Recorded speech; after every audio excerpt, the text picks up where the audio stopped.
What's up guys, Corey here with Untitled Landscape. Today I'm going to talk about the Hobart 140 Handler. Before I have this discussion, I'm a landscaper, I'm not a welder. So this is just my personal review of the welder. I'm not an expert, I've never taken a welding class besides YouTube, and I just started welding 6 months ago. So I just want to talk to you guys a little bit about this welder, what I use it for, and why I love this thing. So let's dig into it. This is the Hobart Handler 140. It's a 110 welder. It's not 220, so you can plug it into a household outlet. As long as you got 110, you're good to go. So all the research I've done is this is one of the best 110 welders you can get. It's a flux core welder. It's a wire welder. So it's got a this deal. It's not a stick, it's wire. So you feed the wire through, I'll show you that. You feed the wire through here, and it press the button and it comes out. So basically what I'm going to do is, guys, I'm going to walk you through the different features, kind of talk about it, and what I use this for. Alright guys, let's do a quick walk around. This thing's pretty dang handy. So there's your feed. That's your line. This is a flux core welder. You can use gas on this. It comes with the hookups. I haven't used gas. Flux core is kind of a dirty type of weld. It has a lot of splatter, but for me in my shop, I'm not doing anything that needs to be real clean, and it works great for me. Here's a chart that it has. So this chart, you can basically, I don't know if you can see it here, but you can basically say, okay, you're welding with flux core, it's 20 gauge, and this will give you the settings. So 230. Now the settings are right here. So this is the speed the wire is going, and this is basically the heat. So depending on how thick a metal you are you're welding, you basically set the setting to whatever is on this chart. So it's 110, just like this. This is what it uses. Gasless flux core wire. And then, like I said, guys, I am not an expert at welding. I don't know much about welding. I'm sure some of you guys are watching this and being like, this guy's clueless. This is just what I've learned in the last 6 months. So what do you need? You're going to need some gloves, need a brush, need a hammer, some pliers to cut your wire. And here's your 110 plug. Alright guys, why do I like this welder so much? So I've had a landscaping business, been in the landscaping industry for 10 years now. I do have a welder here in Des Moines that does the majority of my heavy welding and did all my welding up until I got this thing. So probably like you guys, I was like, oh man, I don't know how to weld. I'm scared of it. You know, it just kind of, you know, I just strayed away from it. Then I started watching some YouTube videos, found this bad boy, and for the last 6 months, I've been doing a lot of welding, and it's really, really simple. Like I said, I'm not an expert. So do my welds look great? No, but for what I'm doing with my landscaping business, I don't need the most professional looking welds. I just need the weld to hold and be solid. So what can you weld with this thing? This is 110, so it's, I think maybe it's 3/8 inch or 1/4 inch steel you can go up to. I'm not really sure. I'd have to do a quick check on that. But I've welded anything from trailer gates to busted welds on trailers. Let me show you here something I did with my tractor. This thing right here, I mean, that's just a homemade job. It basically holds this 3-point arm. The one that I had was broken.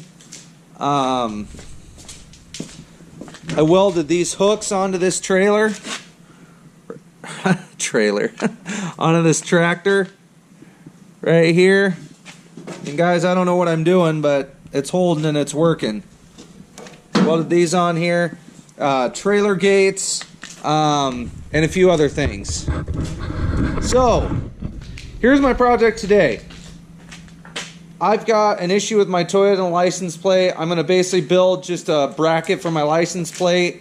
I'm going to keep it really simple. Want to show you how this thing works. But guys, if you got a landscaping business, this thing is worth its weight in gold. It's about 500 bucks to get 500 bucks for the unit. For another 100 bucks, you know, 600 bucks, you guys can have one of these. You can fix just about anything that's small.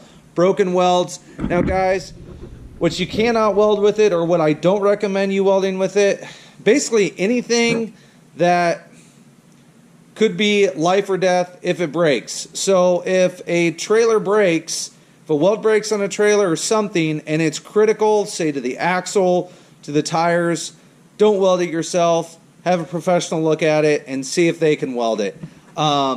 Like truck frames, stuff like that, you can do small truck frame welding, but you're definitely not going to want to rebuild a vehicle with this thing. You're going to need a higher grade welder. But basically, I would say for 90% of the things that happen around your shop that break, or you want to add, or you want to reinforce, this thing's going to do the trick. So I'm going to show you guys the issue I'm having with my license plate. I'm just going to do a quick video here showing you guys how I use it. Like I said, guys, I'm not an expert. I've never taken a welding class. It's just all self-taught. So I'm sure my lingo is off, but I just want to show you how useful this welder is. Alright guys, so here's my issue. I take this thing through the car wash.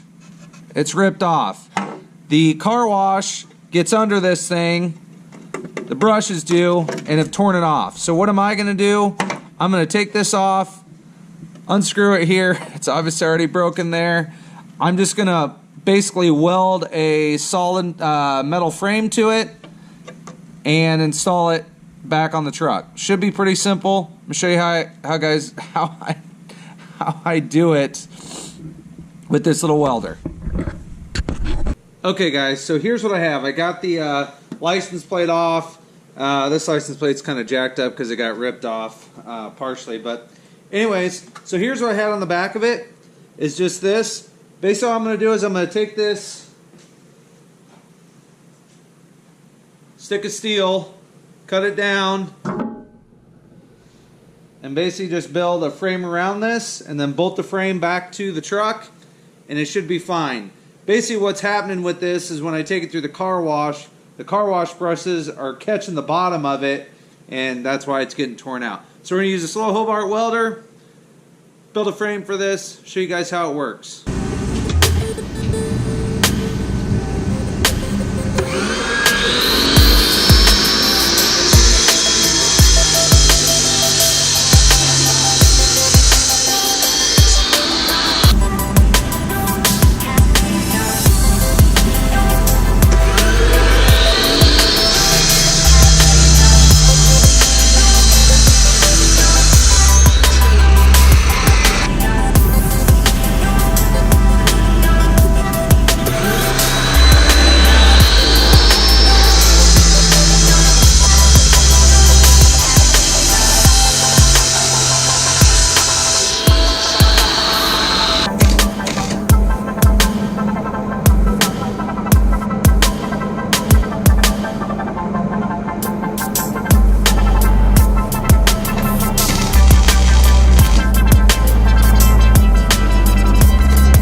There's 2 good welds. Clean them up. Those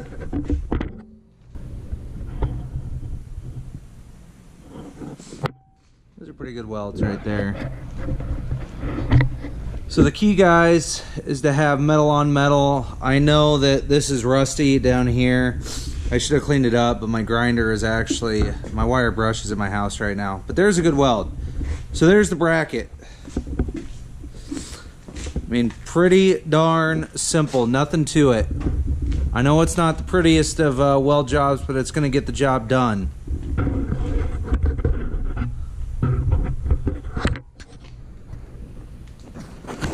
Alright guys, so there you have it. Guys, I'm not an expert at welding. I don't have all the fancy tools, but I just want to show you this Hobart 140. I mean, this is what it's capable of doing. Small projects like this, simple and easy. Let's talk about some of the equipment that you need that I suggest you have. So if you're going to have a welder, you're going to need a chop saw to cut metal. This is just a Milwaukee 14-inch chop saw. That's what I use to cut this. You're going to want a grinder, just like this. That'll help you grind down and clean up welds. I also suggest like a wire brush, well, this wire brush, but like a drill with a wire brush on it. That helps. Actually, I've got it. I didn't think it was here. Right here, guys.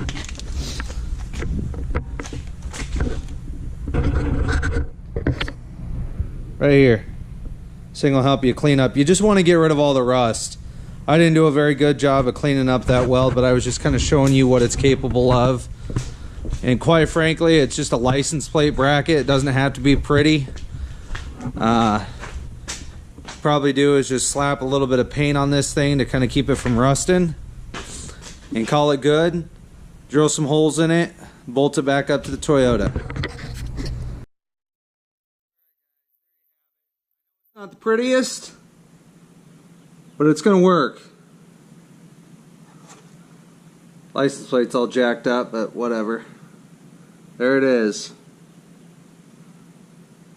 Welds aren't too bad.